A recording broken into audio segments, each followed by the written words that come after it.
రైతులకు సంక్షేమం జరిగిందని ఎమ్మెల్యే ప్రభుత్వ విప్ దాట్ల సుబ్బారాజు అన్నారు.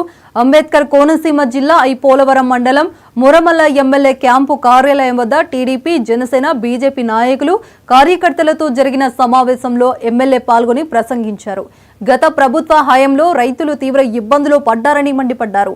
త్వరలో జరగనున్న నీటి సంఘం ఎన్నికల్లో కూటమి పార్టీలు విజయం సాధించేందుకు కృషి చేయాలని పేర్కొన్నారు. చేసాం కానీ చాలా మంది డబ్బులు కూడా రాలేదు. అవి కూడా ఇప్పుడు అందరికీ ఇస్తా అని చెప్పి చంద్రబాబు నాయుడు పాటిస్తే మొన్న ఎవరెవరికైతే డబ్బులు అయినా కూడా ప్రభుత్వం దృష్టికి తీసుకెళ్ళాం. అది కూడా తొందరలో ఇద్దిస్తాం.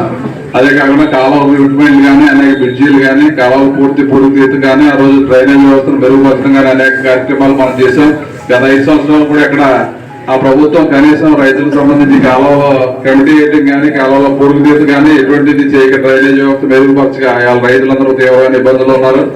మరి అంతా పూర్తిగా రైతులకు సంబంధించింది కాబట్టి ఇక్కడ వ్యక్తుల మీద కాకుండా రైతులకు ఉపయోగపడే వాళ్ళు ప్రతి కాలం మీద ఏదైతే రైతు అవగాహన ఉందో అటువంటి వ్యక్తులను ఎన్నుకుంటేనే కాలువల మీద ఎవరికైనా నీళ్ళు ఇబ్బంది లేకుండా చివరి వరకు కూడా నీటి సంఘాల ద్వారా ఆ రోజు కిట్టమ్మ గారు కానీ, మన సూర్యబాబు కానీ, అదే బుల్తమ్ముడు కానీ, మన బాబురావు కానీ 4 సంఘాలు అప్పుడు ప్రెసిడెంట్లుగా చేశారు.